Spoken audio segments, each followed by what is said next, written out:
What happens when the most decorated human soldier in galactic history inherits the one thing he never expected from an alien king's deathbed confession? Not riches, not territory, not advanced technology, but a creature that every species in the galaxy fears and despises, a wraithwolf from the Forbidden Worlds, bred for war and capable of speech that cuts deeper than any blade. Staff Sergeant Marcus Kane thought his days of impossible missions were over after losing his leg on Proxima 7. He was wrong, dead wrong, because when King Vorthak of the Zalani Empire whispered his final words and pressed an ornate collar into Marcus's scarred hands, he didn't just inherit a pet. He inherited a living weapon with golden eyes that held too much intelligence, a voice that spoke perfect English with disturbing clarity, and secrets that could shatter the fragile peace between worlds. The Wraithwolf calls itself Fenris. It claims to remember every human soldier who died in the Border Wars. And it has one simple request that terrifies Marcus to his core. Take me home to Earth, human. There are truths your species needs to hear before the next war comes. Truths about why we were really created and who your real enemies are. Some inheritances come with strings attached. Others come with teeth, claws, and the power to rewrite everything you thought you knew about the galaxy. Marcus Kane is about to discover that sometimes the most dangerous gifts come from dying kings who have nothing left to lose and everything to confess. Marcus Kane's prosthetic leg clicked against the polished marble floor as he walked through the corridors of the Zalani Imperial Palace. The sound echoed in the vast hallways, each step a reminder of what the Border Wars had cost him. 3 years since Proxima 7. 3 years since that plasma grenade had turned his left leg into smoking debris, and he still wasn't used to the damn thing. The palace guards, towering Zalani warriors with their characteristic blue-scaled skin and forearms, watched him with a mixture of respect and wariness. They knew who he was. Everyone in the galaxy knew Staff Sergeant Marcus Kane, the human who had single-handedly held Firebase Delta for 6 days against impossible odds. The soldier who had saved 3,000 Zalani civilians during the evacuation of Kepler Station. "The king will see you now," announced a palace aide in heavily accented standard. The young Zalani's voice trembled slightly.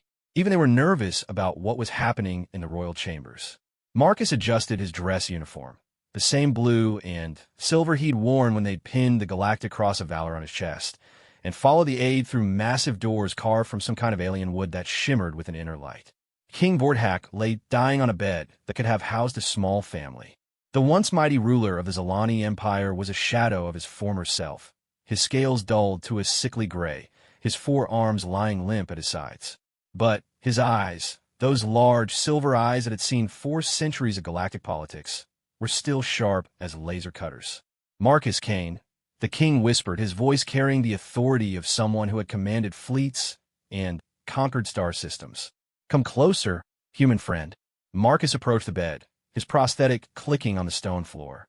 The king's breathing was labored, each exhale sounding like the last. Around the bed stood the royal family and advisors, their faces masks of grief and barely concealed political calculation. The succession would not be clean, Marcus realized. It never was with alien royalty. "Your Majesty," Marcus said, offering a respectful bow. "I came as soon as I received your message." The king's lipless mouth curved in what might have been a smile. "Always the proper soldier. Do you know why I summoned you here to my deathbed? To say goodbye, sir. We've been through a lot together. More than that, my friend. Much more." The king's silver eyes fixed on Marcus with uncomfortable intensity. "I have a confession to make. A debt to repay. A secret that has eaten at my soul for decades." The room seemed to grow colder. Marcus felt the weight of dozens of alien eyes watching him, measuring his reaction. This wasn't just a dying king's farewell. This was something bigger. During the Border Wars, King Vorthak continued, his voice growing stronger with effort. "When your people and mine bled together against the Kethvar invasion, there were programs, secret projects that violated every galactic treaty we had signed." Marcus's blood chilled. He remembered the Kethvar, insectoid nightmares from the galactic rim who viewed all warm-blooded species as food. The Border Wars had been humanity's introduction to the larger galaxy, 3 years of hell that had forged alliances and broken others. "The Zalani Empire created weapons," the king whispered.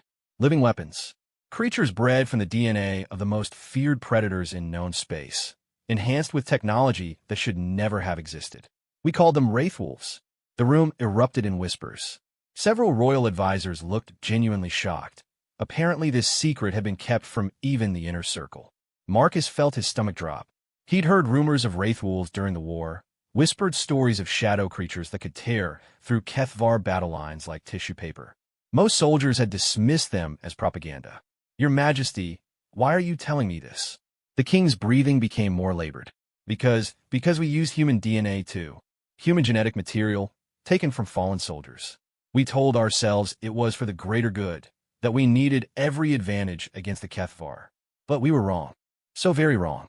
Marcus felt the floor shifting beneath him. Human DNA?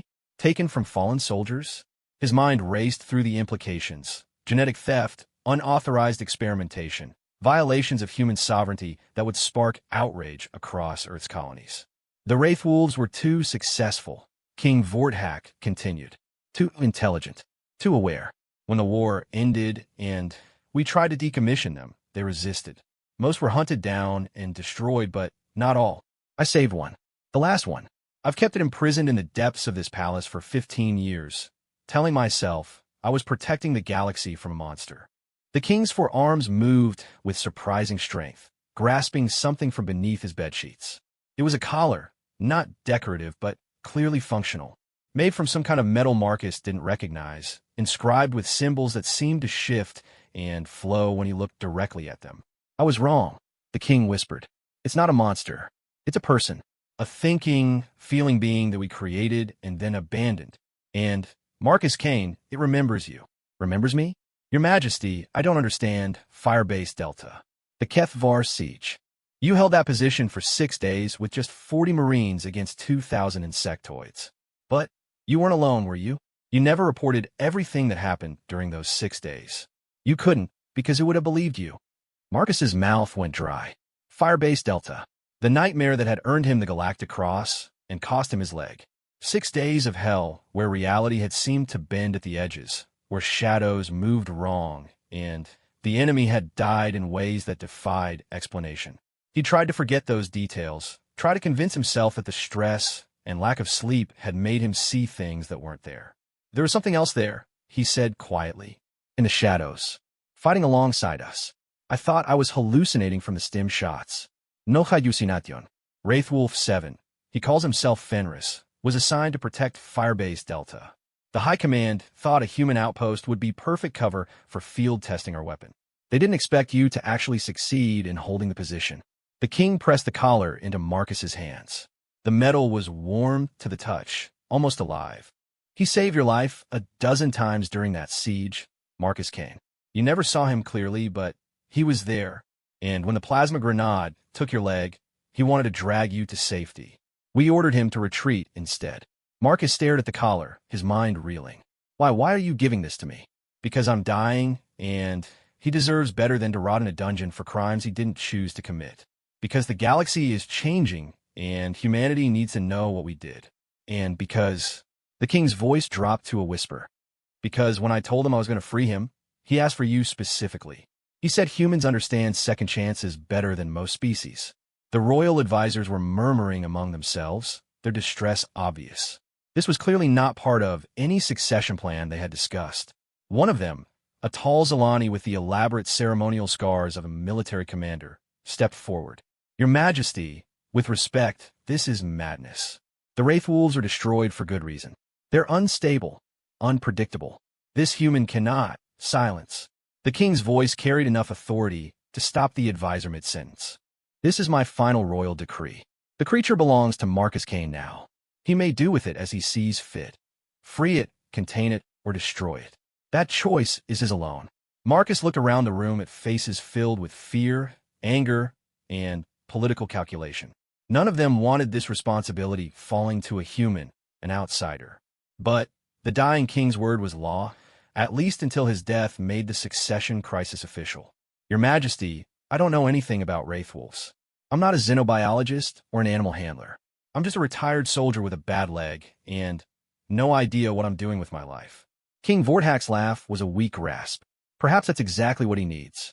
Someone who doesn't see him as a weapon or a specimen, but simply as, what did you humans call it during the war? A battle buddy? The king's silver eyes were dimming, his breathing becoming more shallow. The dungeon levels are marked on the collar's memory chip. Fenris is in containment cell 7. He's been waiting for this day for 15 years. Marcus, don't make him wait much longer. Sir, I don't even know how to press your thumb to the control node. The collar will recognize you as its new owner. But Marcus, the king's voice was barely audible now. Be careful. He's not human, despite what they used to create him. And he's been alone for a very long time. Loneliness does things to the mind, even to minds that were designed for war. The king's eyes closed, and the steady beeping of the medical monitors around his bed began to slow. The royal family moved closer, preparing for the end. But the king's voice rose one more time, clear and commanding. Marcus Kane, promise me you'll give him a chance. Promise me you'll listen to what he has to say about the war, about what we did. The galaxy thinks the border wars are over, but Fenris knows better. There are things coming, human. Things your people need to prepare for. I promise, your majesty. King Vorthak smiled, his scales flickering briefly with their old luminescence. Then the monitors flatlined, and the room filled with the sound of alien grief. 2 hours later, Marcus stood alone in front of an elevator that led to dungeon levels he hadn't known existed.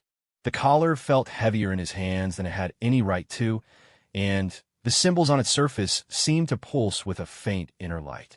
The elevator descended for what felt like forever, passing through layers of palace foundation that grew older and more alien with each level.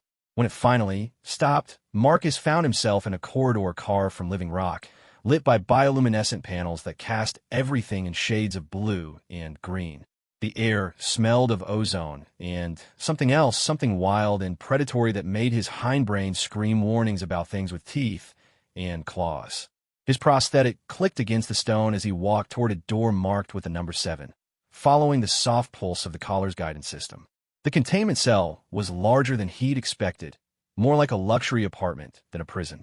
Someone had tried to make it comfortable, soft furniture, entertainment displays, even what looked like exercise equipment designed for something with non-human proportions. But the massive energy barriers humming in the doorway reminded him that this was still a cage. At first, he thought the cell was empty. Then, the shadows moved, and Marcus found himself staring into a pair of golden eyes that seemed to glow with their own light. The creature stepped into the light, and Marcus's breath caught in his throat. It was magnificent and terrifying in equal measure, nearly 7 feet tall when standing upright, covered in fur so dark it seemed to absorb light. The body structure was vaguely canine, but the proportions were all wrong for any natural animal. The limbs were too long, too flexible, the muscles too defined. And the head was almost human in its intelligence and expressiveness despite the elongated muzzle and pointed ears. But it was the eyes that held him, golden, intelligent, and utterly alien, yet somehow familiar. He'd seen those eyes before, in the shadows of Firebase Delta, watching over him as he'd fought for his life. Marcus Kane, the creature said, and its voice was cultured, articulate, with just a hint of an accent Marcus couldn't place. I wonder when you would come. The voice was wrong, so wrong. It should have been growls and snarls, not this calm, measured tone that sounded like it belonged in a university lecture hall rather than coming from something that looked like it could tear him in half without effort. You can talk, Marcus said, immediately feeling stupid for stating the obvious.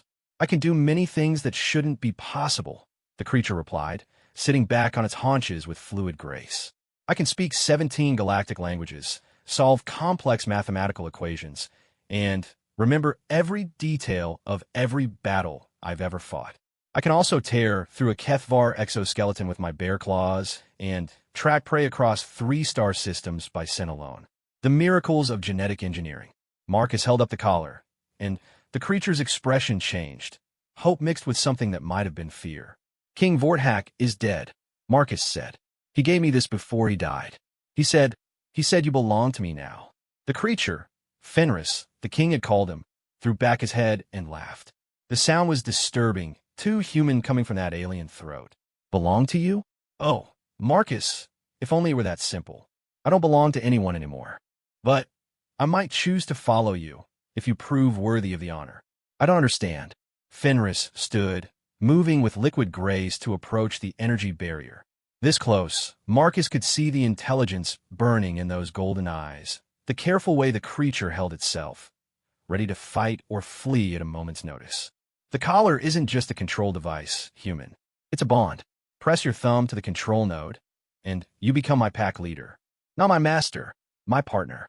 But bonds work both ways. I'll follow your commands, protect your life, die for you if necessary. But, in return, you have to listen to me. You have to trust me. And when I tell you about the things that are coming for your species, you have to believe me. Marcus stared at the collar, then at the creature watching him with predatory patience. What kind of things? The kind that make the HFY look like a minor annoyance. The border wars were just a test, Marcus. A probe to see how the younger species would respond to real pressure. Your people passed that test magnificently, but that only made you more interesting to the things that live in the deep dark between the galaxy's arms. The creature's eyes glowed brighter. I know because they told me. When they thought I was just a weapon, just a tool to be used and discarded, they spoke freely around me. I know about the Watchers. I know about the harvest that's coming. And I know that humanity is going to need every advantage it can get when the real war begins. Marcus felt a chill that had nothing to do with the dungeon's temperature. You're talking about another invasion? I'm talking about the end of everything your species has built, unless you're very, very smart and very, very lucky. But first, you have to decide, are you brave enough to free me? Are you willing to trust a monster created from your own DNA? Because Marcus Kane, if you activate that collar, there's no going back. Your life becomes very complicated and very dangerous. Marcus thought about Firebase Delta, about 6 days of impossible odds and shadowy allies. He thought about King Vorthack's dying words and the fear in the royal advisor's eyes. Most of all, he thought about the intelligence in this creature's eyes. Not animal cunning, but genuine sapience. What do I call you? Fenris will suffice. It's the name I chose for myself when I learned what names meant. Fenris. Marcus tested the name on his tongue. The wolf from Norse mythology. The one that was supposed to devour the world at the end of time. Fenris's expression might have been a smile. How fitting that a human would recognize the reference. Your species always did appreciate dramatic irony. Marcus pressed his thumb to the collar's control node. The effect was immediate and overwhelming. The collar pulsed with warmth, and suddenly Marcus could feel something else in his mind. Not thoughts exactly, but presence. Awareness. The emotional echo of something powerful and alien but not hostile. The energy barriers around the cell flickered and died. Fenris stepped out of his prison for the first time in 15 years, stretching muscles that rippled beneath dark fur. Well, Fenris said, rolling his shoulders and testing his range of motion. This should be interesting. Tell me, Marcus Kane, how do you feel about going home to Earth? Because there are some people there who need to hear what I have to say, and I suspect they won't be happy to see me. Marcus looked at his new companion. Partner? Bait. Weapon. And realized his quiet retirement had just become infinitely more complicated. One question, he said. Why me? Why did you ask for me specifically? Fenris's golden eyes met his, and Marcus saw something in them he hadn't expected. Loneliness. Because at Firebase Delta, when the HFY broke through the perimeter and had you cornered in that bunker, you could have run. Your commanding officers were dead, your evacuation route was cut off, and you had every reason to save yourself. But you didn't. You stayed and fought because there were civilians in the compound behind you. People you'd never met. Aliens you had no obligation to protect. Fenris's voice grew quiet. I watched you for 6 days, Marcus Kane. I saw you share your rations with wounded Zalani. Saw you carry an injured Centauri child to safety under heavy fire. You didn't fight because you hated the enemy. You fought because you loved the people behind you. That's rare in the galaxy. Rarer than you know. The creature, Fenris, moved toward the elevator, then paused and looked back.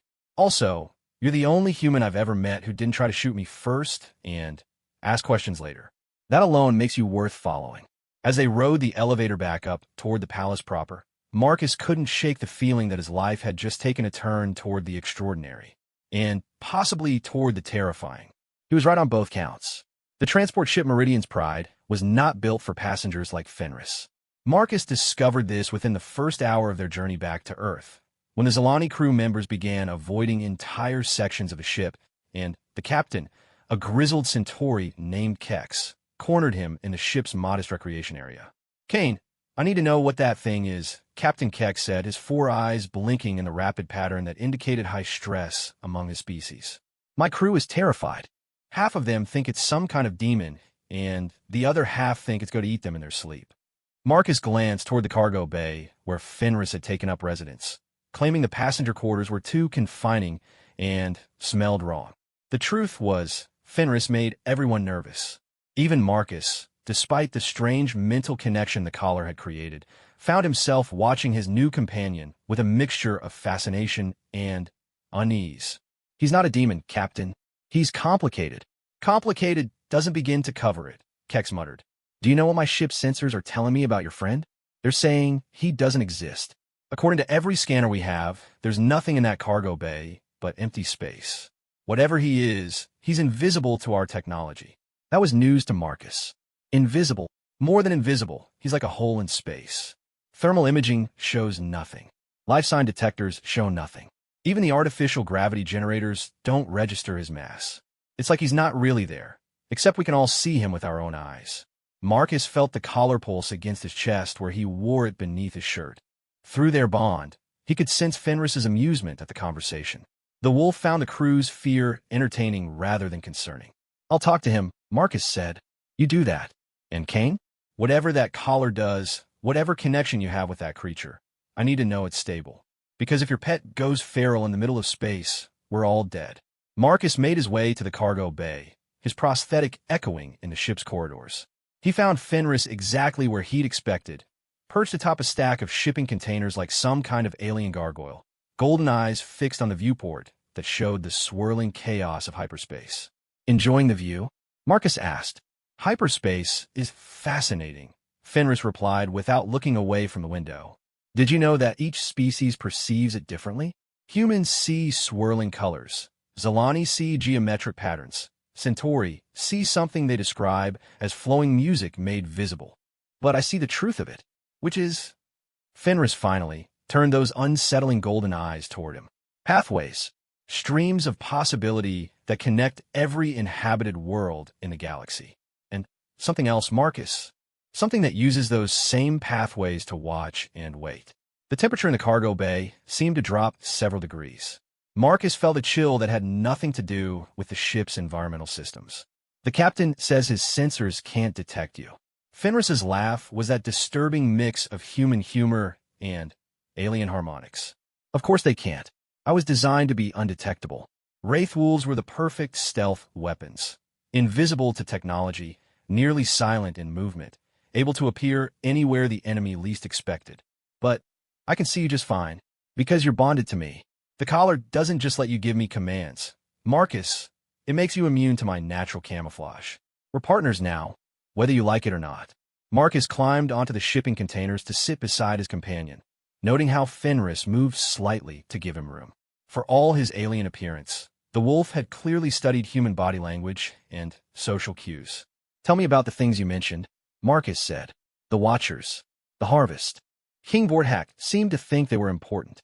Fenris was quiet for a long moment, his ears twitching in what Marcus was learning to recognize as a thinking gesture.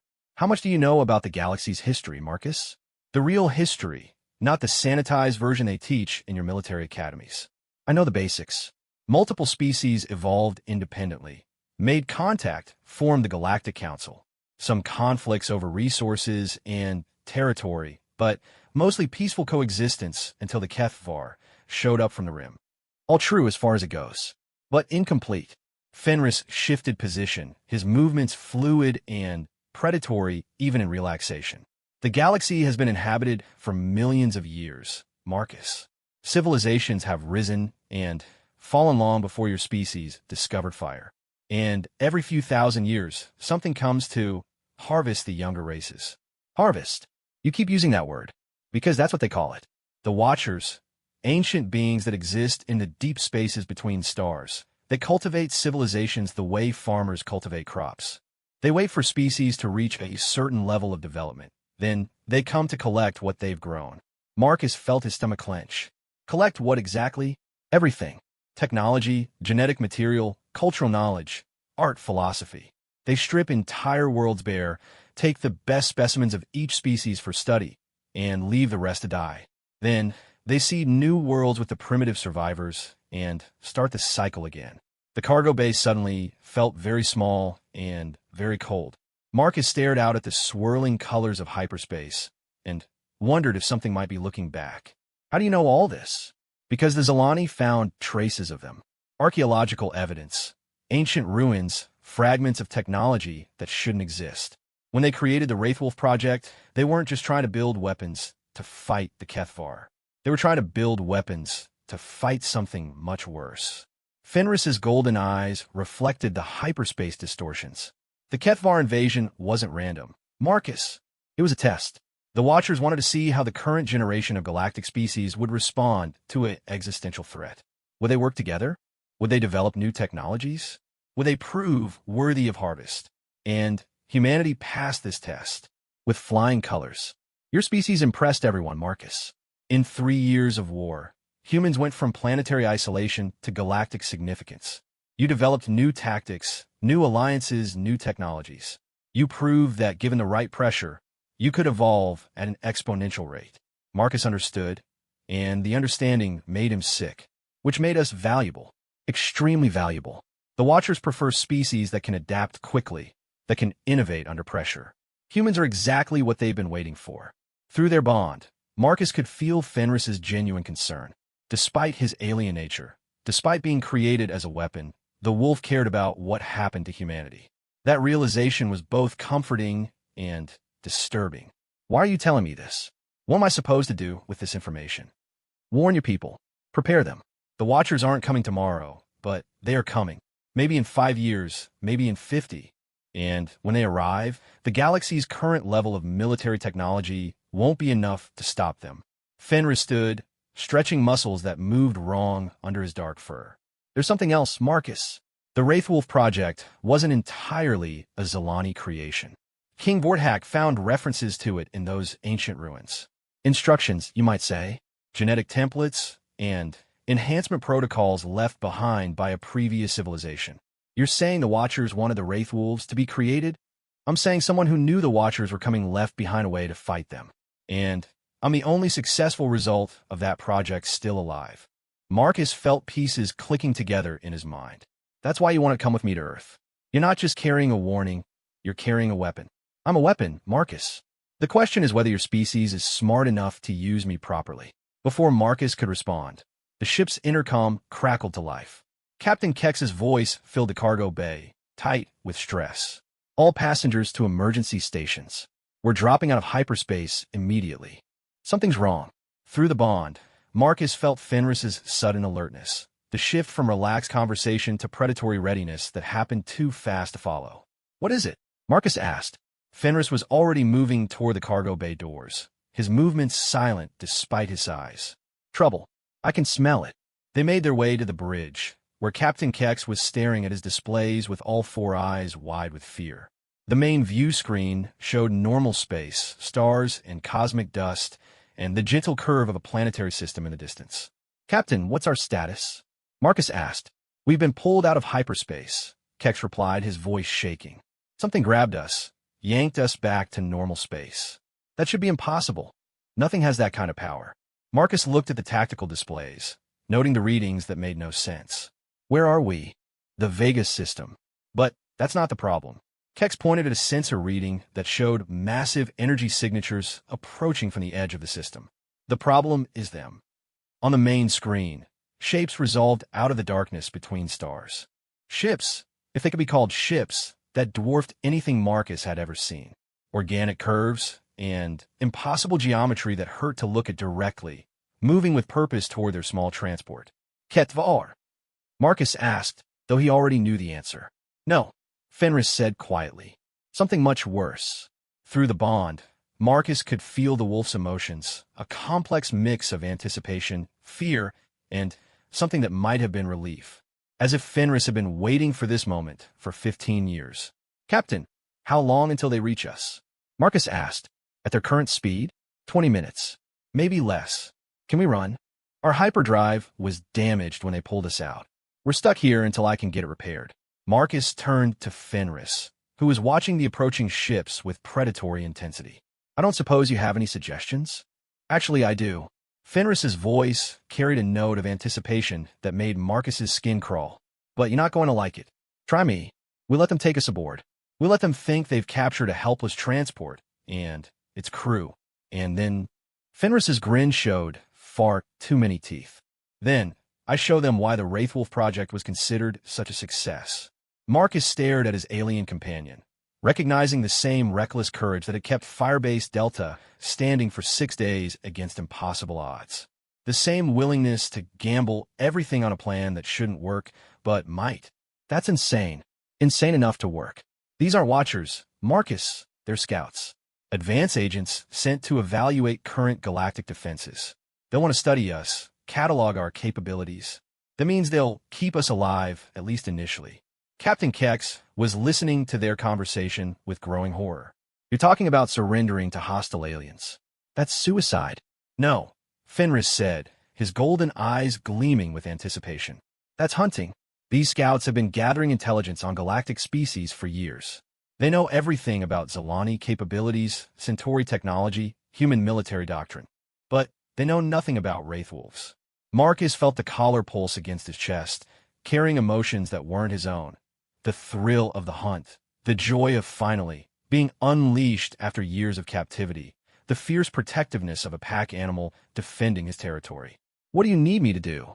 Marcus asked. Trust me. And when the time comes, don't hesitate to give me permission to do what I was created for. The alien ships were closer now, their organic curves resolving into disturbing detail. They looked grown rather than built, like massive seed pods or cocoons drifting through space. As they approached, smaller craft detached from the main vessels, boarding shuttles moving with obvious intent toward the Meridian's pride.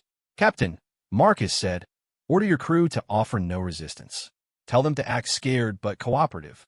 They won't have to act, Kex muttered, but he began issuing orders over the ship's intercom. Through the bond, Marcus could feel Fenris preparing for battle. The wolf's heart rate was slowing rather than accelerating, his breathing becoming deep and controlled. This was what he had been created for, not just fighting, but winning against impossible odds. One more thing, Fenris said as the boarding shuttles attached to their hull with metallic clangs. When we get aboard their ship, stay close to me. These scouts use psychic abilities to control their captives. The bond between us should protect you, but only if we maintain close physical proximity. Psychic abilities? Think of it as advanced mind control. They can make you forget things, implant false memories, even control your actions directly. Standard interrogation techniques for races this advanced. The sound of cutting tools echoed through the ship's hull. The boarding had begun. Marcus, Fenris said quietly, I want you to know something before this starts. Whatever happens aboard their ship, whatever I do, I'm not a monster. I'm just very, very good at violence when it's necessary. Marcus looked into those golden eyes and saw something he hadn't expected, vulnerability. For all his alien nature, for all his genetic enhancements and predatory instincts, Fenris was afraid. Not of the enemy, but of Marcus's judgment.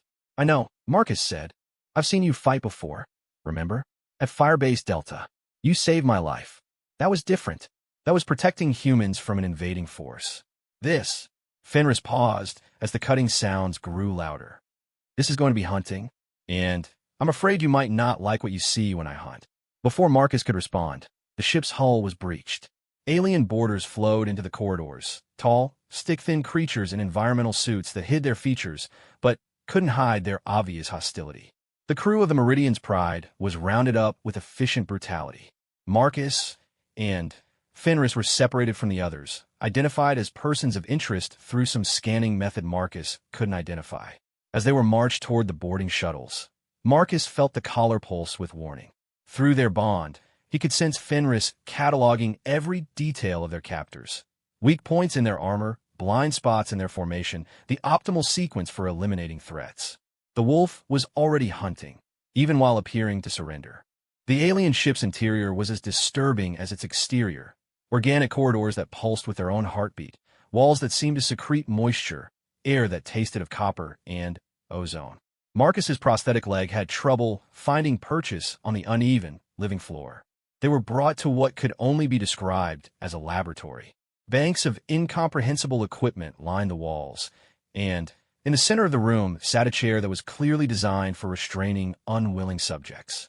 The lead alien, taller than the others and wearing more elaborate gear, gestured toward the chair while speaking in a language that sounded like metal grinding against bone.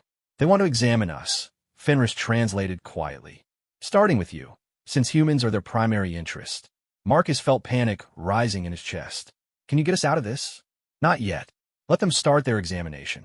I need to understand their capabilities before I act." "You want me to let them experiment on me?" Through the bond, Marcus felt Fenris's calm confidence. "Trust me, Marcus. You won't come to any permanent harm.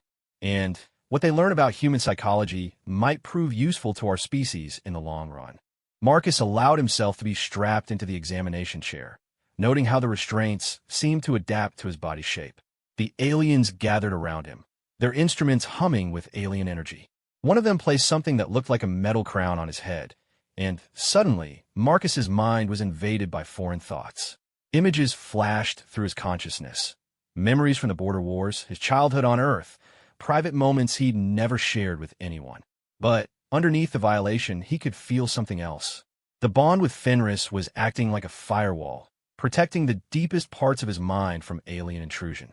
They could access his surface thoughts and recent memories, but the core of who he was remained hidden.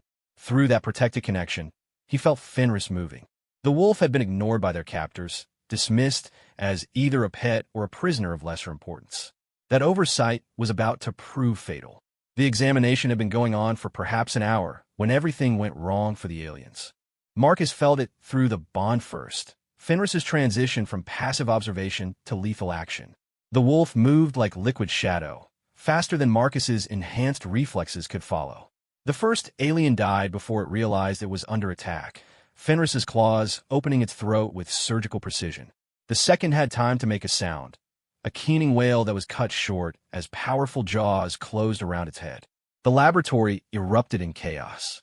Alarms blared, emergency lights bathed everything in red, and more aliens poured through the doorways. But Fenris was no longer where they expected him to be. The wolf seemed to exist in multiple places at once, appearing from shadows that shouldn't have been deep enough to hide him. His movements defied physics. Too fast, too fluid, too precisely lethal. Each alien he killed revealed new capabilities. Claws that could slice through their advanced armor like paper, teeth that could crush their reinforced skulls, strength that could tear limbs from bodies with casual ease. But it wasn't just physical prowess. Fenris fought with tactical intelligence that put human special forces to shame. He used the aliens' own equipment against them, turned their formation advantages into death traps, exploited weaknesses in their coordination that they didn't even know they had. Through the bond, Marcus could feel the wolf's joy in battle. This wasn't mindless savagery, it was artistry. Violence elevated to the level of poetry. Within 10 minutes, every alien in the laboratory was dead. Fenris stood among the carnage, his dark fur stained with fluids that glowed with bioluminescent properties, and Marcus finally understood why the Wraith Wolves had been considered too dangerous to allow to live. "My God," Marcus whispered. Fenris approached the examination chair, his claws making quick work of the restraints. "We need to move. Their ship will have automated defenses, and they've probably sent a distress signal to their fleet." Marcus stood on unsteady legs, staring at the alien corpses scattered around the laboratory. How is this possible? Genetic engineering, advanced combat training, and 15 years of planning for exactly this scenario. Fenris was already moving toward the laboratory's exit. Plus, they made a critical error in judgment, which was... Fenris's grin was terrifying in its human-like qualities. They assumed I was still a weapon that needed orders to kill. They never considered that I might have learned to think for myself. As they moved through the alien ship's corridors, heading toward the docking bay where the Meridian's pride waited, Marcus felt a fundamental shift in how he viewed his alien companion. Fenris wasn't just a genetically enhanced animal or even an artificial person. He was something new, a fusion of human determination, alien predation, and technological enhancement that created capabilities beyond anything the galaxy had seen before. And he had chosen to follow Marcus, to protect humanity, to use his terrifying abilities for good rather than evil. The question was whether the rest of humanity would see it the same way. Earth looked exactly as Marcus remembered it, blue and white and achingly beautiful against the star-speckled darkness of space. But as their shuttle descended toward the military installation at Colorado Springs, he could feel Fenris's tension through their bond. The wolf had been increasingly agitated since they'd entered the Sol system, his usual predatory calm replaced by something that felt almost like anxiety. "What's wrong?" Marcus asked as they watched the Rockies grow larger through the viewport. "Too many minds," Fenris replied, his voice strained. "Human thoughts are loud, chaotic, and there are billions of them down there, all thinking at once." Marcus realized he'd never asked about the full extent of Fenris's capabilities.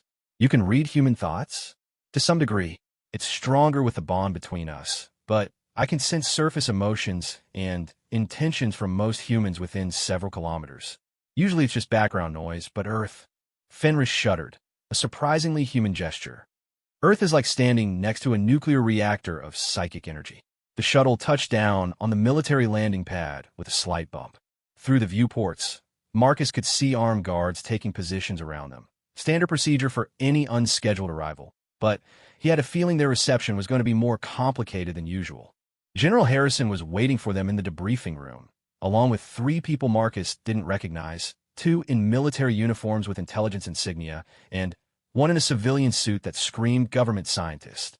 The general's face showed the strain of someone who had been getting very strange reports from across the galaxy.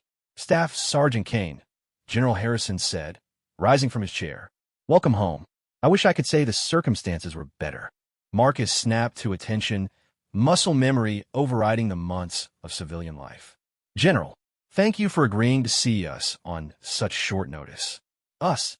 The general's eyes moved to where Fenris sat beside Marcus, the wolf having insisted on accompanying him to the meeting. "I assume this is the companion that King Vorthak mentioned in his final transmission." "Yes, sir. This is Fenris." The alien wolf stood, moving with that fluid grace that always seemed to make humans nervous. "General Harrison, I've heard much about you from Marcus. Your leadership during the Battle of Kepler Station was exemplary." The room went dead silent. The intelligence officers exchanged glances that spoke volumes about classified conversations, and the civilian scientist leaned forward with obvious fascination. "It talks," the scientist said, as if Fenris wasn't right there listening. "I speak 17 languages, have advanced degrees in xenobiology and military tactics, and can recite the complete works of Shakespeare from memory," Fenris replied dryly. "But yes, Dr. Chun, I do talk." Dr. Chen's face went pale. "How did you know my name?"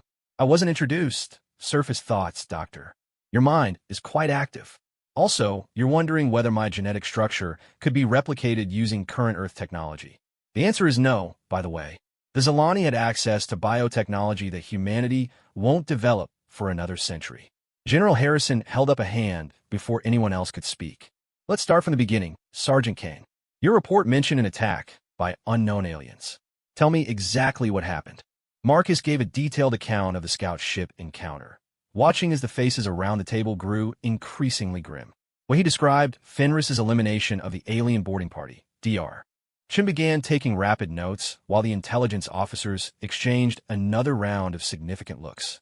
47 hostiles eliminated in under 10 minutes, Colonel Martinez, one of the intelligence officers, said when Marcus finished. "By a single individual. That's unprecedented." "Fenris isn't exactly an individual," Marcus said. "He's a purpose-built weapon system with artificial intelligence and human DNA. The Zilani designed him to be the perfect soldier." "Perfect for what?" General Harrison asked. Fenris answered before Marcus could. "To fight the things that are coming for your species, General." The scout ships Marcus encountered were just the advance guard. They've been studying galactic civilization for decades, mapping defenses, cataloging capabilities, identifying targets for harvest. "Harvest?" Dr. Chin repeated. "You mentioned this before. What exactly do you mean by harvest?" Fenris stood and moved to the room's holographic projector, his claws interfacing with the control systems in a way that should have been impossible. The display lit up with a 3-dimensional map of the galaxy, complete with shipping lanes, military installations, and population centers. Every 50,000 years, give or take, the Watchers emerge from the spaces between galaxies, Fenris explained as red markers began appearing on the map. They harvest the most promising civilizations, technology, genetic material, cultural knowledge, and leave the rest to die. Then, they seed primitive worlds with survivors and begin the cycle again. The markers continued to appear, showing a pattern that made Marcus's blood run cold. Previous harvest zones formed a spiral pattern moving inward from the galaxy's edge, each one representing billions of dead civilizations.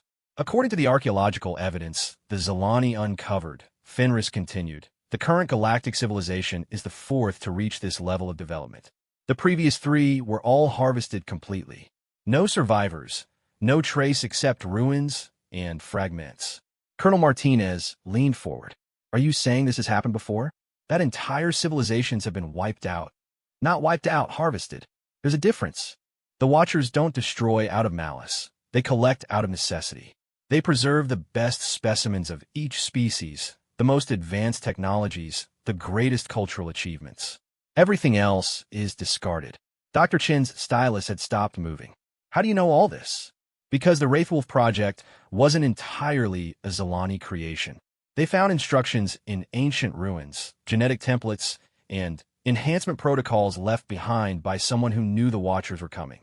Someone who had fought them before and lost. General Harrison was staring at the galactic map with the expression of a man watching his worst nightmares come to life. What kind of time frame are we looking at? Unknown.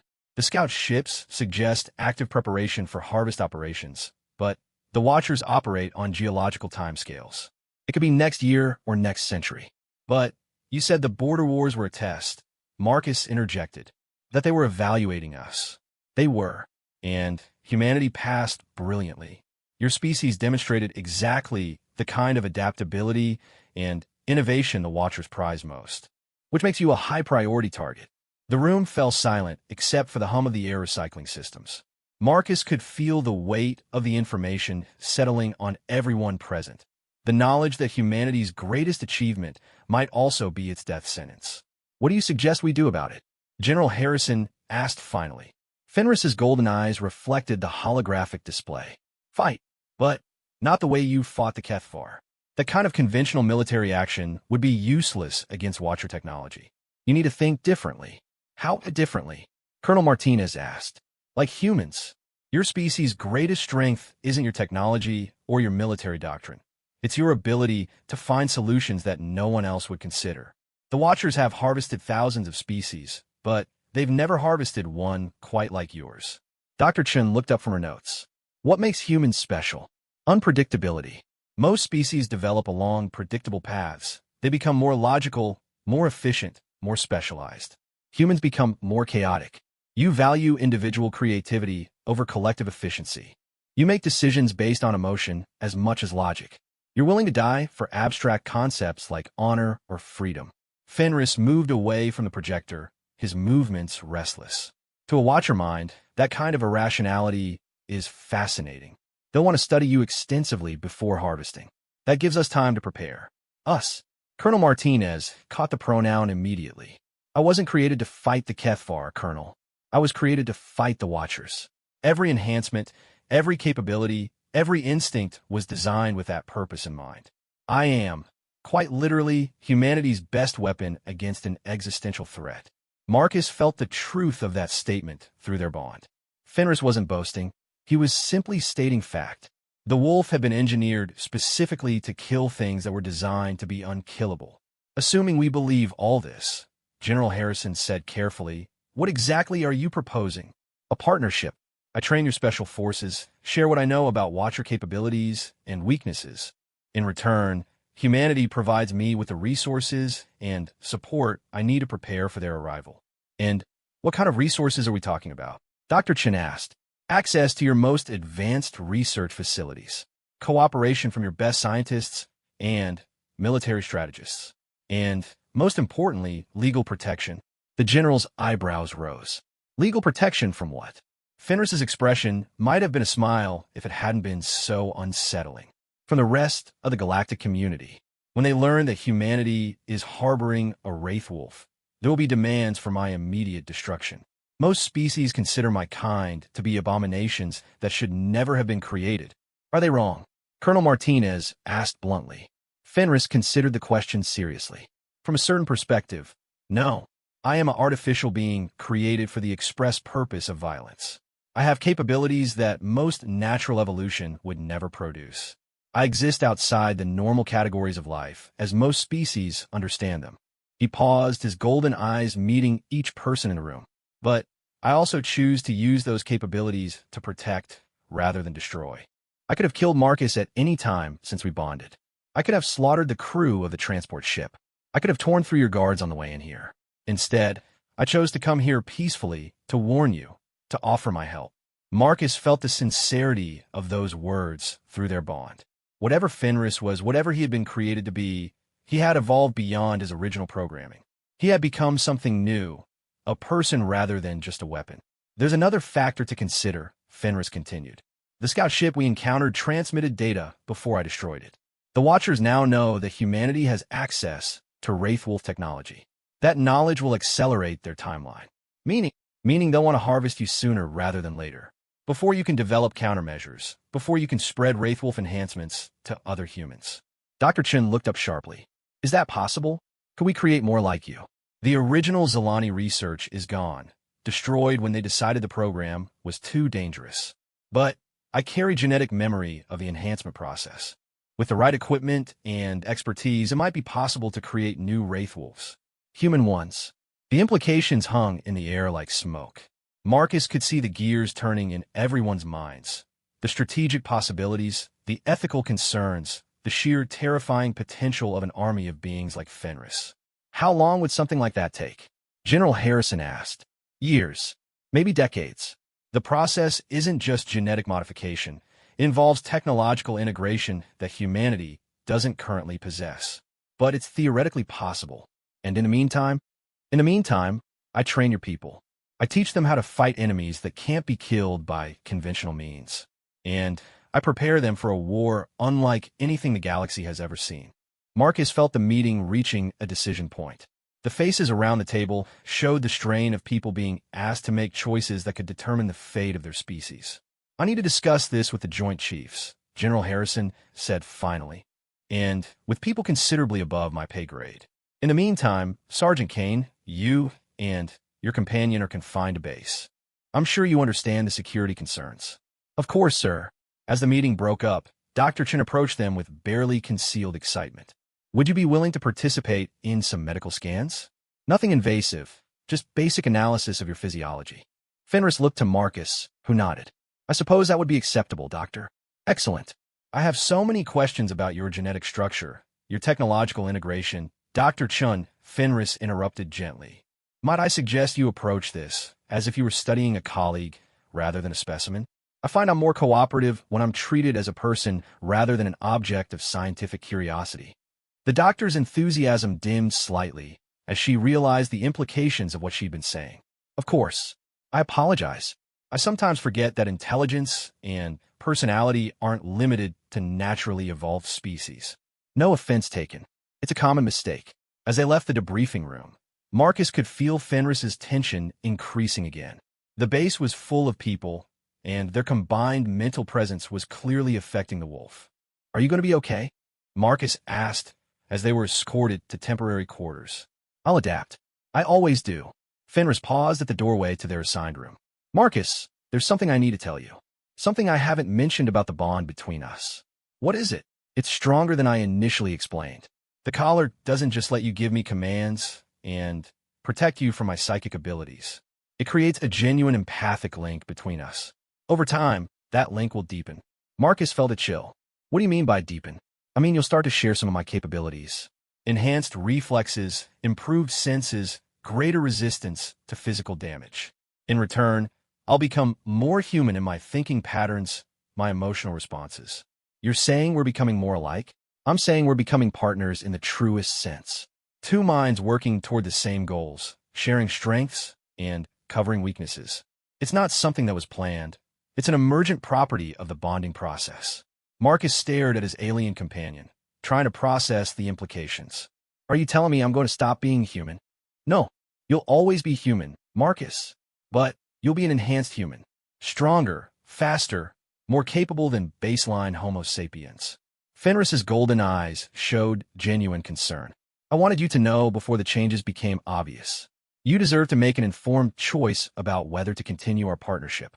Marcus thought about Firebase Delta, about 6 days of impossible odds, and the shadow that had fought beside him. He thought about the scout ships and the warning about harvests.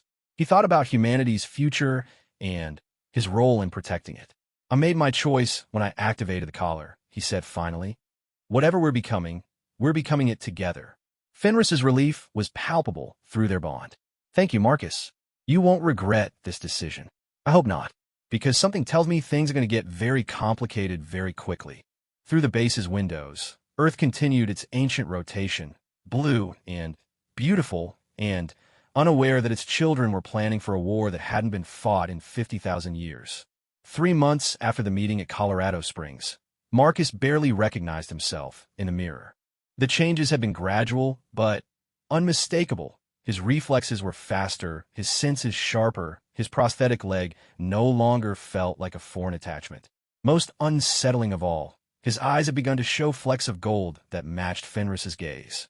The transformation wasn't just physical.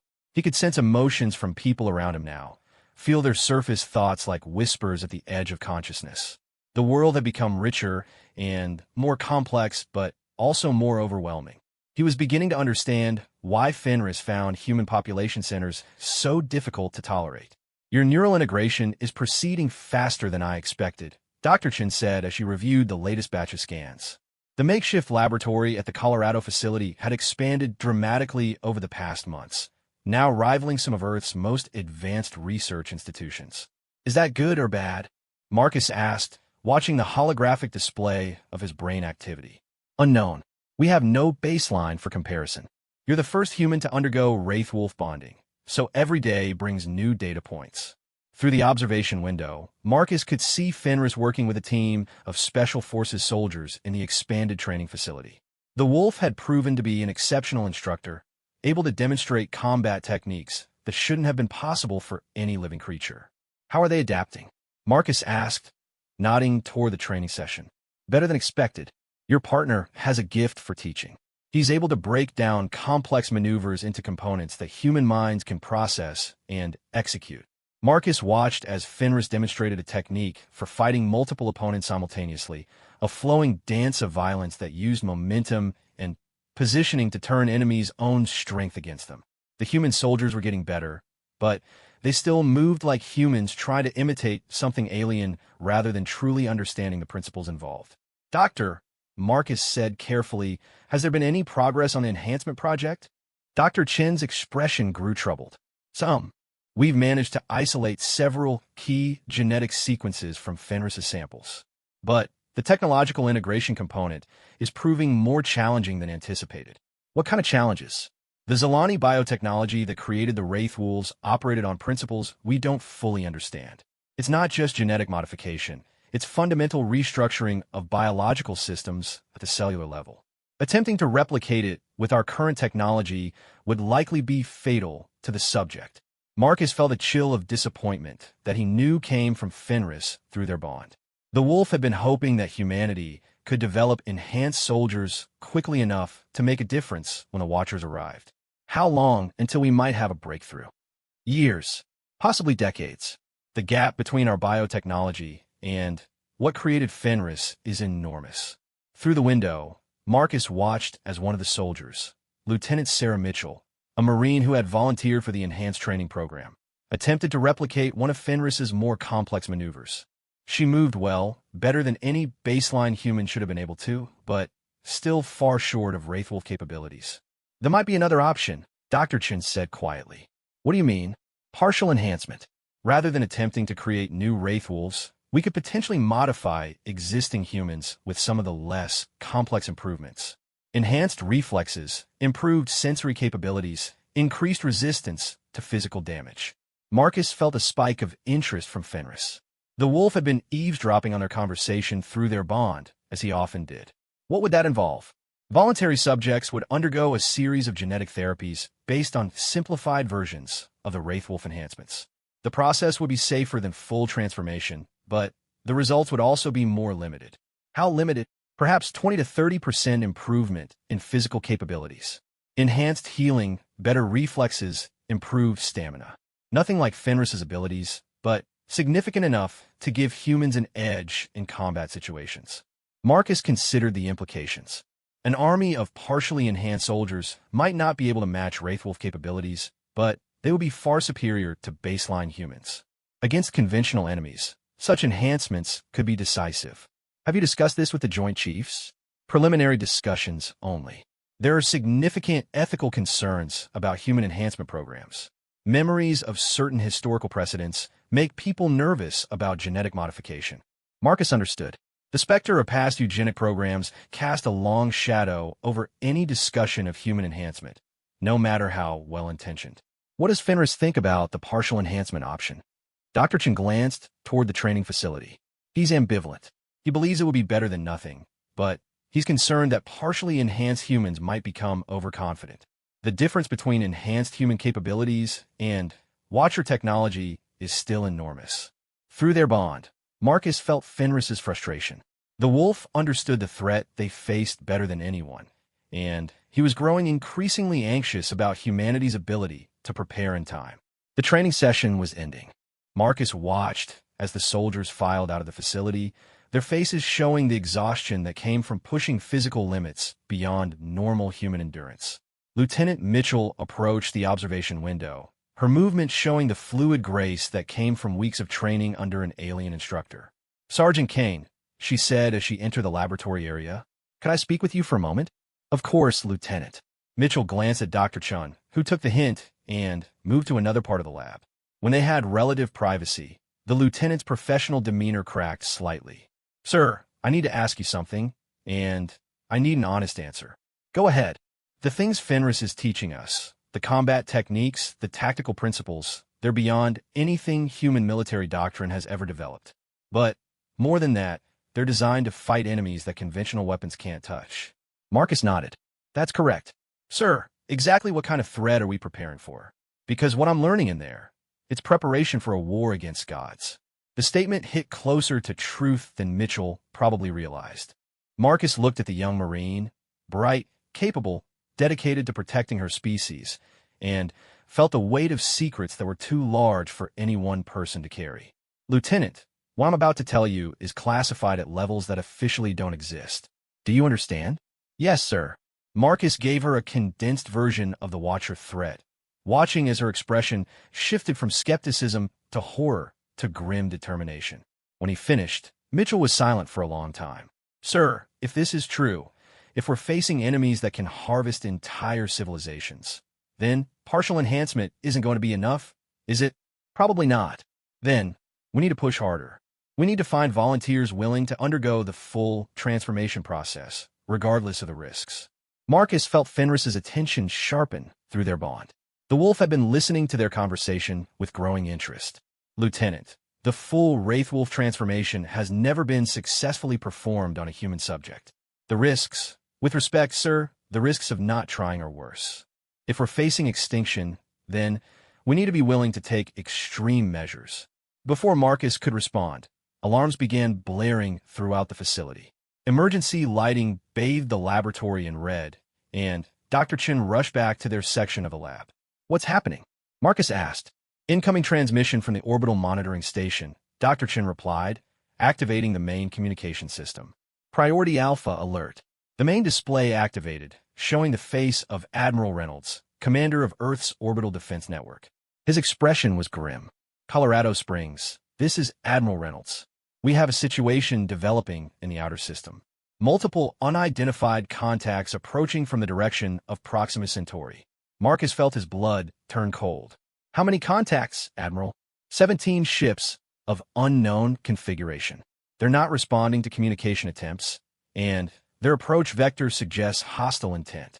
Through the facility's communication system, Marcus could hear Fenris moving rapidly toward the laboratory. The wolf's emotional state was a mixture of anticipation and concern that flooded through their bond. "Time to intercept?" Marcus asked. "At current velocity, approximately 6 hours until they reach Earth orbit." Fenris burst through the laboratory doors, his golden eyes bright with urgency. Marcus, We need to evacuate this facility immediately. What? What? Those aren't Watcher ships, Fenris said quickly.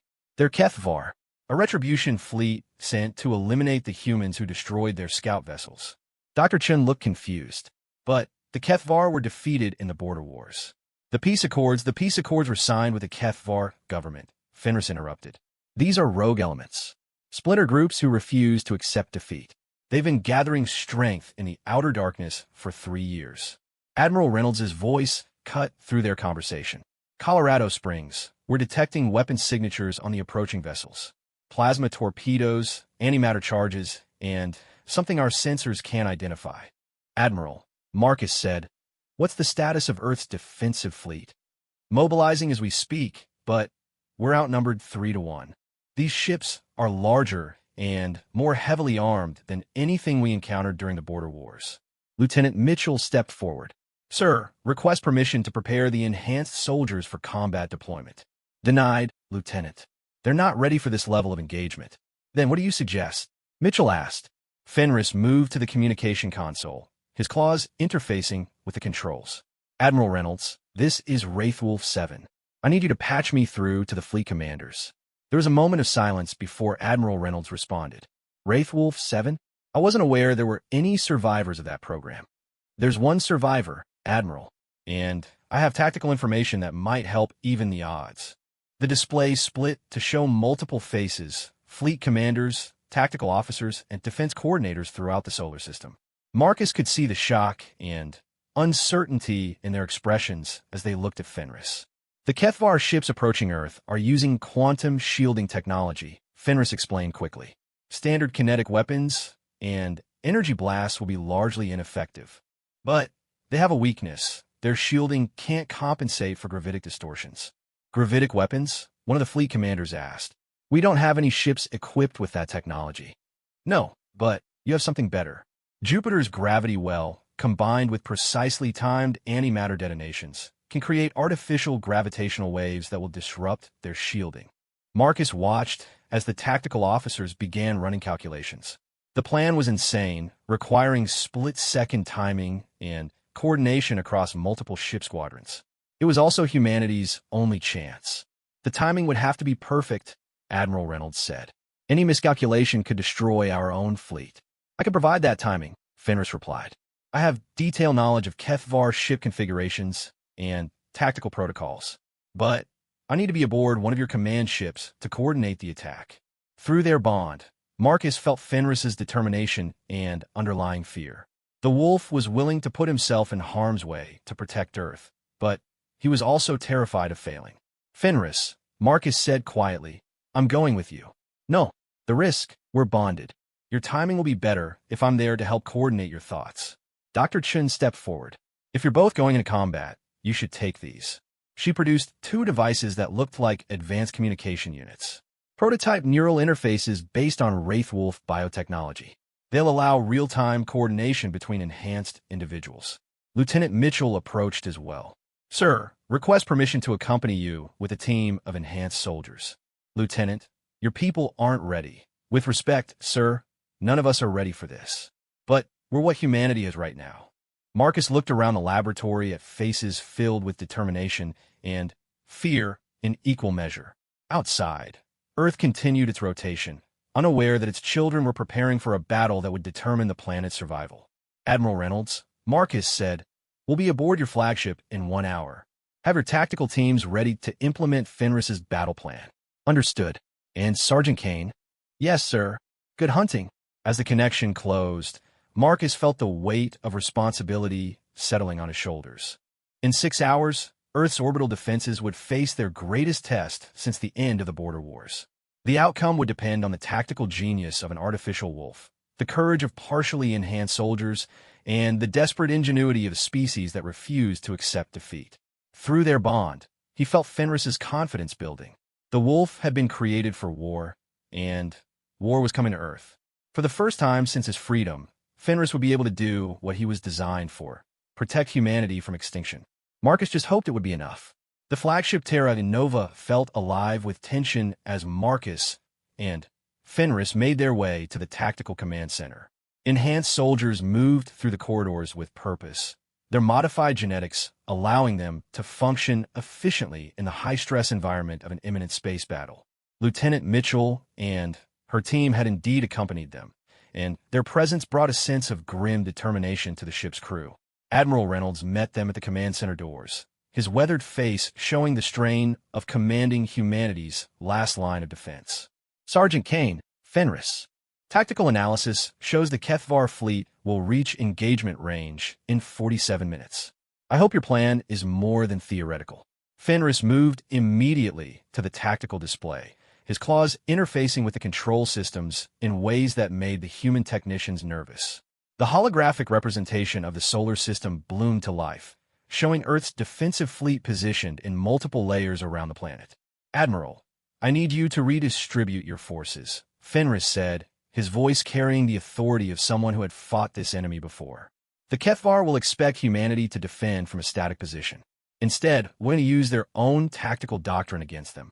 The display shifted, showing new fleet positions that looked dangerously exposed to Marcus's enhanced tactical sense. Fenris, those positions leave our flanks wide open. That's the point. We want them to think they can envelop us easily.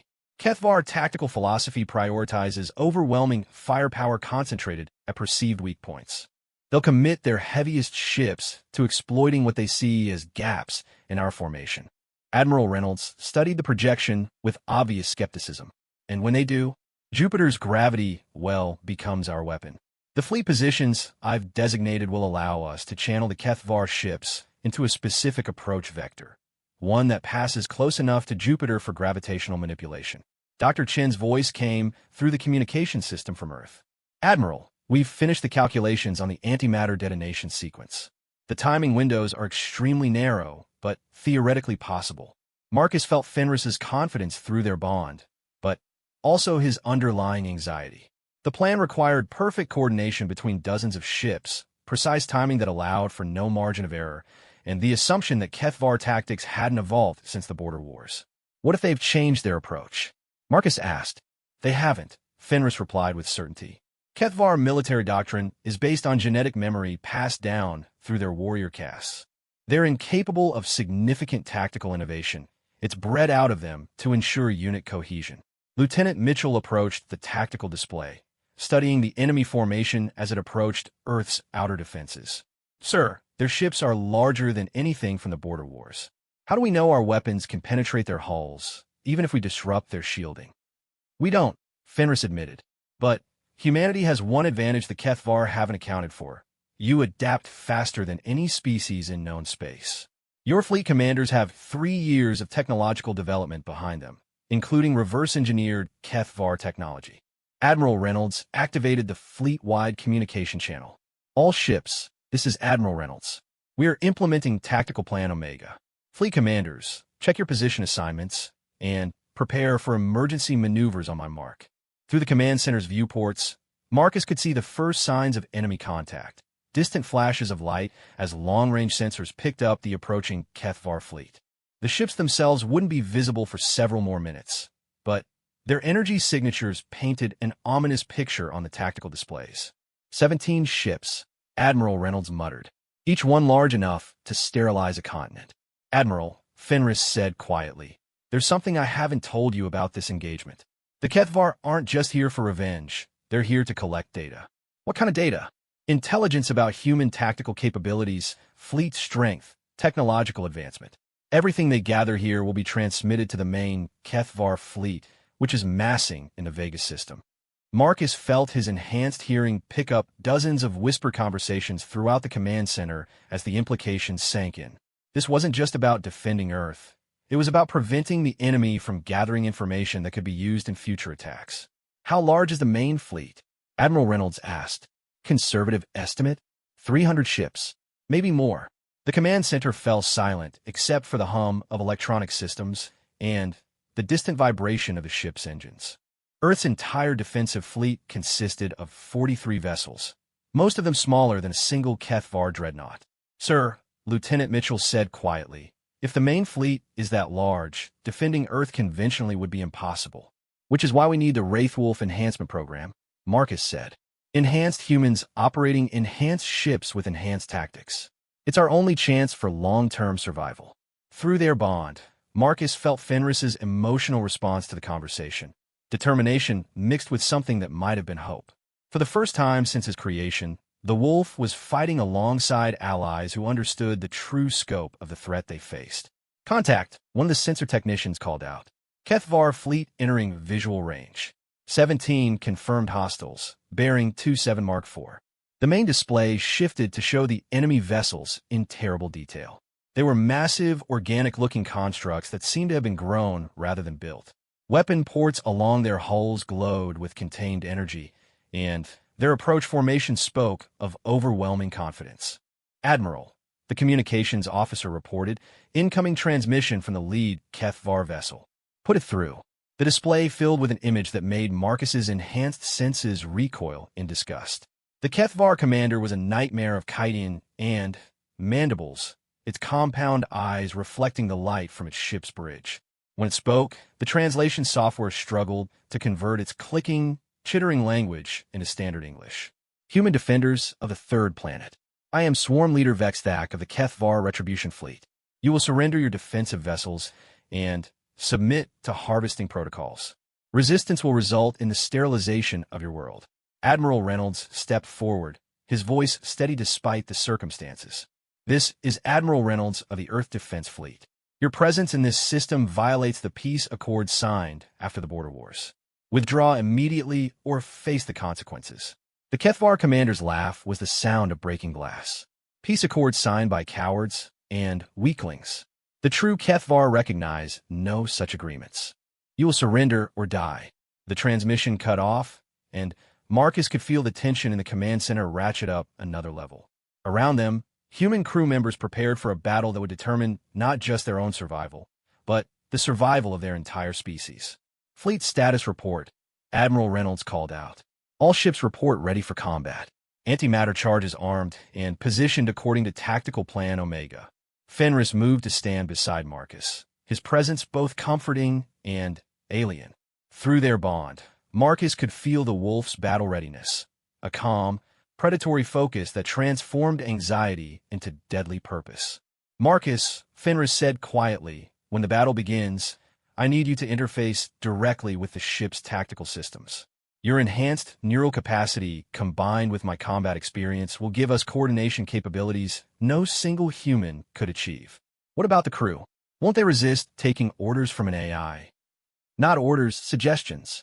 Recommendations delivered through human interface rather than alien command. Your people will respond better to tactical guidance that comes from one of their own. The Kethvar fleet had reached attack position, their massive ships arranging themselves in the exact formation Fenris had predicted. Despite their overwhelming firepower advantage, they were following textbook assault patterns that hadn't changed in centuries. All ships, this is Admiral Reynolds. Execute Tactical Plan Omega on my mark. Remember, timing is everything. We get one chance at this. Marcus felt the collar against his chest pulse with warmth as he activated the neural interface Dr. Chun had provided. Suddenly, the ship's tactical systems became extensions of his own consciousness, allowing him to process sensor data and coordinate fleet movements within human precision. Through Fenris's shared experience, he could see the battle from the perspective of someone who had fought the Kethvar hundreds of times. Enemy weak points became obvious, their tactical limitations clear, their inevitable responses predictable. Mark, Admiral Reynolds commanded. The human fleet scattered like startled birds, abandoning their defensive positions in what appeared to be a panicked retreat. The Kethvar responded exactly as predicted, their massive ships accelerating to exploit the apparent gaps in Earth defenses. They're taking the bait, Lieutenant Mitchell reported. Enemy fleet committing to attack Vector 7. Through the neural interface, Marcus felt Fenris calculating trajectories, velocities, and gravitational forces with mechanical precision. The wolf's enhanced mind processed dozens of variables simultaneously, tracking the positions of both fleets as they maneuvered through the solar system. Jupiter approach in 90 seconds, Marcus announced, his voice carrying the odd harmonic undertones that came from speaking while neurally linked. All ships prepare for antimatter detonation sequence. The Kethvar ships had accelerated past the point of easy course correction, their momentum carrying them inexorably toward the gas giant's gravity well. Their commanders probably thought they were pursuing a broken enemy fleet. They had no idea they were flying into a trap that would turn physics itself into a weapon. 60 seconds to detonation. Marcus could feel Fenris's satisfaction through their bond. The wolf had waited 15 years for this moment, the chance to use his tactical genius to protect humanity from extinction. 30 seconds. All ships report ready. The command center held its breath as the final countdown approached. Outside, the Kethvar fleet continued its relentless approach, unaware that their destruction was already locked in by mathematical certainty. 10 seconds. 5, 4, 3, 2, 1. Execute. Across the solar system, precisely positioned antimatter charges detonated in sequence. Their explosions timed to create gravitational waves that focused on Jupiter's massive gravity well. The effect was invisible to the naked eye, but devastating to the Kethvar ships caught in the gravitational disturbance. Their quantum shielding, designed to deflect energy weapons and kinetic projectiles, had no defense against gravitational forces that twisted spacetime itself. One by one, the massive alien vessels were torn apart by tidal forces that no technology could resist. Direct hits on all enemy vessels, the sensor technician called out. Enemy fleet is breaking apart. Through the neural interface, Marcus felt a moment of triumph that came from both his own emotions and Fenris's fierce satisfaction. The plan had worked perfectly. Earth was safe. But then, Fenris's emotional state shifted to alarm. Marcus, we have a problem. The lead Kethvar ship, it's still intact. On the tactical display, one enemy vessel remained functional despite the gravitational bombardment. Its hull was damaged, its energy signatures fluctuating, but it was still capable of movement and weapons fire. How is that possible? Admiral Reynolds demanded. Enhanced shielding, Fenris replied grimly. Swarm leader Vexdak's flagship has technology we didn't account for. The damaged Kethvar ship was moving toward Earth with obvious intent. Its remaining weapons were charging, and sensor analysis showed enough firepower to devastate the planet's surface. All ships, intercept cores for the enemy flagship, Admiral Reynolds commanded. Maximum firepower. Admiral, wait, Fenris interrupted. Conventional weapons won't penetrate its enhanced shielding. We need a different approach. What do you suggest? Through their bond, Marcus felt Fenris making a decision that filled him with dread. The wolf was planning something desperate, something that would require personal risk beyond anything they had faced before. A boarding action, Fenris said. I can breach their hull and disable the ship from the inside. That's suicide, Lieutenant Mitchell protested. Even for you. Not if I'm not alone, Fenris replied, his golden eyes meeting Marcus's enhanced gaze. The neural link between Marcus and myself gives us coordination capabilities that no Kethvar warrior can match. Together, we can neutralize the ship's command structure. Marcus felt the truth of that statement through their bond. The link between them had grown stronger over the past months, creating a partnership that was more than the sum of its parts. Admiral, requesting permission to accompany Fenris on a boarding mission, Marcus said. Permission denied, Sergeant. The risk, sir, with respect, the risk to Earth if that ship reaches orbit is unacceptable. We're the only ones who can stop it. Lieutenant Mitchell stepped forward. Sir, request permission to provide support. My team is trained for ship-to-ship combat. Admiral Reynolds looked at the tactical display, showing the damaged but still dangerous Kethvar flagship approaching Earth. The mathematics were clear. Conventional interception would fail. Only a boarding action had any chance of success. Permission granted. God help us all. 20 minutes later, Marcus found himself aboard a modified assault shuttle racing toward the Kethvar flagship. Lieutenant Mitchell and her enhanced soldiers occupied the rear compartment, their weapons and equipment optimized for close-quarters combat in alien environments. Through the shuttle's viewports, the enemy ship loomed larger and larger, a nightmare of organic architecture and bristling weapon systems. Hull breaches from the gravitational attack provided potential entry points, but getting inside would require precision flying that pushed the shuttle's capabilities to their limits. Fenris, Marcus said through their neural link. Are you ready for this? I've been ready for 15 years, the wolf replied. Through their bond, Marcus could feel Fenris's battle calm settling over both of them like armor. Marcus, when we board that ship, follow my lead. Kethvar vessels are designed to be confusing to non-insectoid minds. Trust my navigation. The shuttle shook as it passed through the enemy ship's damaged outer hull.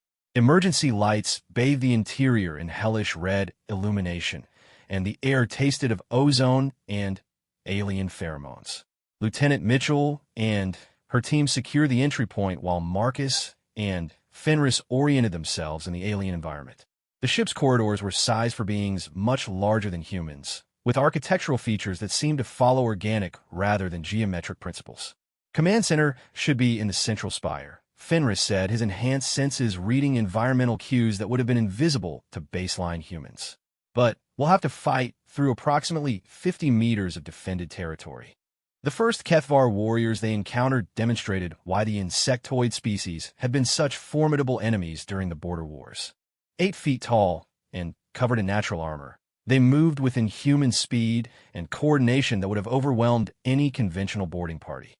But Marcus and Fenris weren't conventional. Their neural link allowed them to fight as a single organism, anticipating each other's moves and covering each other's weaknesses with perfect timing. Fenris's alien strength and speed combined with Marcus's human tactical thinking created a fighting style that no enemy could predict or counter. Lieutenant Mitchell's enhanced soldiers provided covering fire and protected their flanks, their modified genetics allowing them to keep pace with the unnaturally fast combat unfolding around them. Central spire ahead, Fenris announced as they carved through the last group of defending warriors. Marcus, when we reach the command center, I need you to interface with their systems while I handle any remaining defenders. The command center doors were massive barriers of reinforced chitin and metal, but Fenris's enhanced strength made short work of them. Inside, Swarm Leader Vexthak waited with the remnants of his command crew. The Kethvar commander was even more imposing in person than he had been on the view screen. A living nightmare of mandibles and claws, surrounded by the electronic interfaces that controlled his ship's devastating weapons. Human fools, Vexthak chittered as Fenris and Marcus entered the chamber. You cannot stop the inevitable. The Great Fleet comes, and your species will be consumed. Maybe, Fenris replied, moving with predatory grace around the chamber's perimeter. But you won't be there to see it. The battle that followed lasted less than 3 minutes, but it felt like hours to Marcus's enhanced perceptions. Vexthak was a formidable opponent, his natural weapons and armor making him nearly unstoppable in single combat. But he was fighting 2 minds in perfect coordination, and that made all the difference.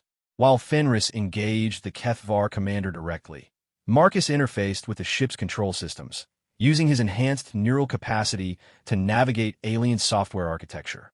The command protocols were complex, but pattern recognition was one of his new strengths.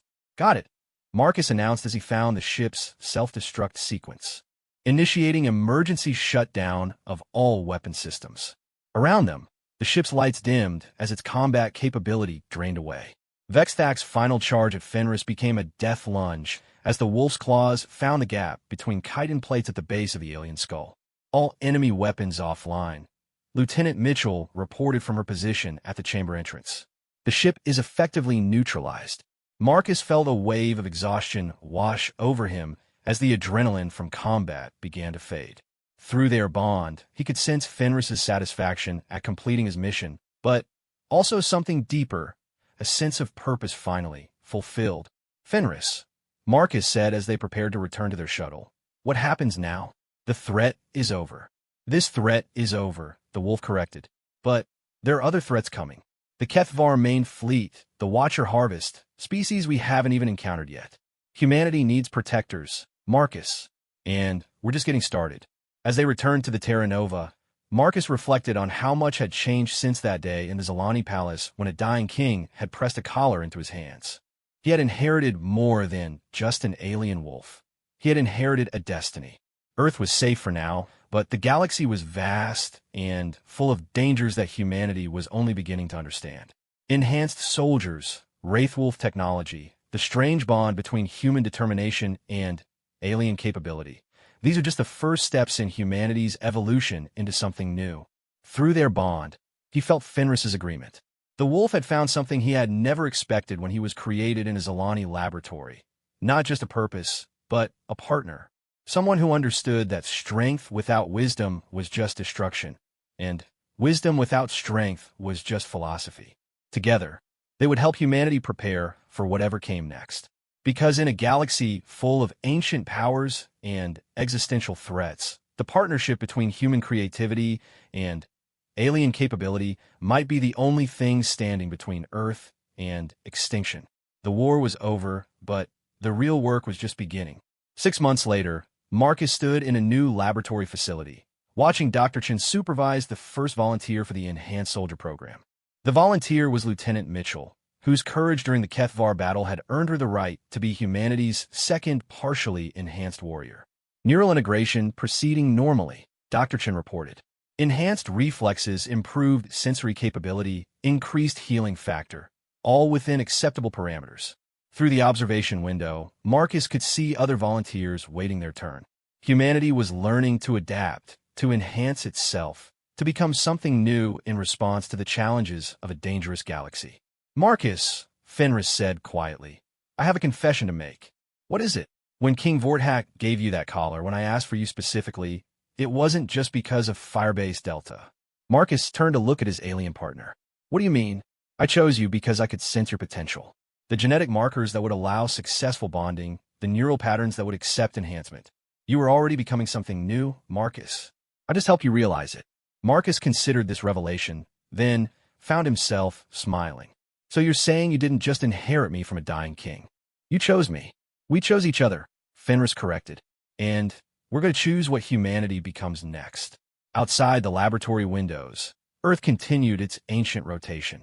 But now it rotated under the protection of enhanced guardians, and its children looked to the stars not with fear, but with the confidence of a species that had learned to adapt, to enhance, and to survive whatever the galaxy might send their way. The inheritance was complete. The real work could begin.